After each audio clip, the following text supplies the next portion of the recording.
আপনার production volume আমি জানি না, আমরা আপনাকে 30,000 টাকা অর্থদণ্ড করলাম, তাৎক্ষণিক পরিশোধ করবেন আর ভবিষ্যতে এগুলো ঠিকঠাক করবেন, ঠিক আছে? এখন পরিশোধ করার জন্য না এই প্যাকেট চলবে না কিন্তু আপনি তাহলে এটা 50,000, 1 লাখ, 2 লাখে চলে দিতে পারবো।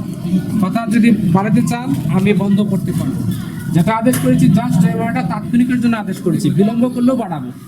আমি 5 মিনিট দেখবো, 5 মিনিট পরে এটা বিলম্ব হিসেবে ধরবো, ধরে আমি 5 মিনিট পরে এটা বাড়িয়ে দেবো। আপনাকে তাৎক্ষণিকের জন্য আদেশ। SS 304 গ্রেড হচ্ছে খাদ্যের ব্যবহারের জন্য, এটা তো খাদ্যটা ওখানে মিশতেছে, ঠিক না?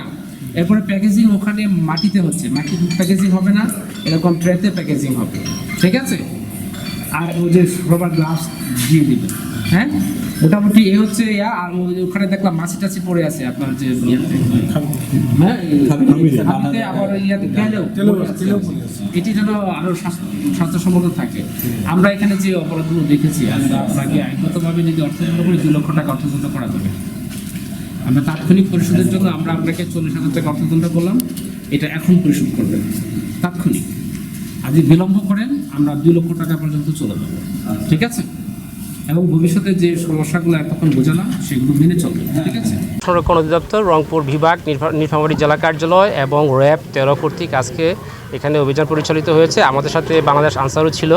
তো আমরা এখানে যেটা দেখলাম যে ঈদ উপলক্ষে যে সেমাইয়ের চাহিদা বাড়ে, সেটাকে কেন্দ্র করে বেশ কিছু প্রতিষ্ঠান তারা উৎপাদন করছে, কিন্তু উৎপাদনের ক্ষেত্রে কিছু অনিয়ম হচ্ছে।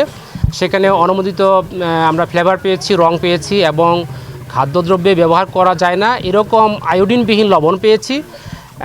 এছাড়াও অপরিচ্ছন্ন পরিবেশ ছিল। তাছাড়া তারা প্যাকেটে যে ধরনের লেবেলিংয়ে ঘোষণা দিয়েছে, সেই ঘোষণার সাথে বাস্তবে উপাদানের গড় মিলও পেয়েছি। তো সব কিছু মিলিয়ে আজকে আমাদের এই সৈয়দপুরে 3টি প্রতিষ্ঠানে 1,30,000 টাকা অর্থদণ্ড করা হয়েছে। জনস্বার্থে, ভোক্তা স্বার্থে আমাদের এই তদারকি অভিযান অব্যাহত থাকবে। ধন্যবাদ।